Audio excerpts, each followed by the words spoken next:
Alarm kombëtar. Po shpopullohemi.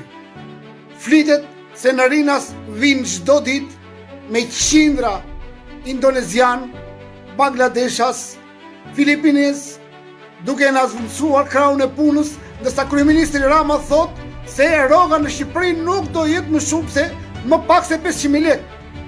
Është një diskriminim, një turp. Kur vetë nga ata nga Bangladeshi, nga Filipinet, nga Indonezia që kanë ardhur dhe vinë çdo ditë, marrin më shumë se 500.000. Marrin 600, 700, 800. Pra ne jemi të nëpërkëmbur dhe të pambrojtur nga qeveria që ne votojmë. Atëre, më mirë, merreni të votojnë edhe nga këta nga Bangladeshi, të votojnë ta nga Indonezia dhe i turpi madh për kryeministrin që po na mashtron. Kush po e sajon këtë? Kush po i sill gjithë ata? Kush është ai Manalçushi? Që po bën të vinë me qindra nga këta filipines, indonezian.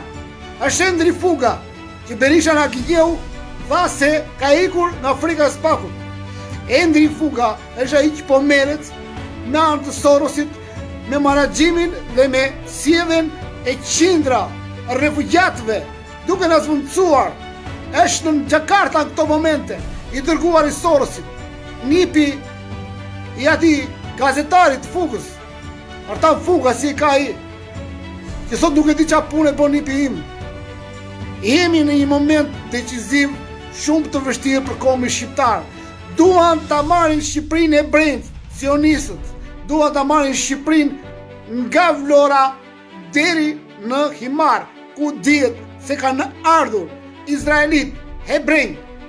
I fundit fare ka qenë dhe kryebashkiaku i New Yorkut, që erdhi takoi Ramën, ka ardhur Joao Pintos disa herë, ka takuar kryeministin shqiptar në Vlorë dhe bëjnë marrëveshje për të marrë tokat, për të shpopulluar Dukatin, që tani sot janë një protest, dhe bravo qoftë, unë do jem me këta deri në fund.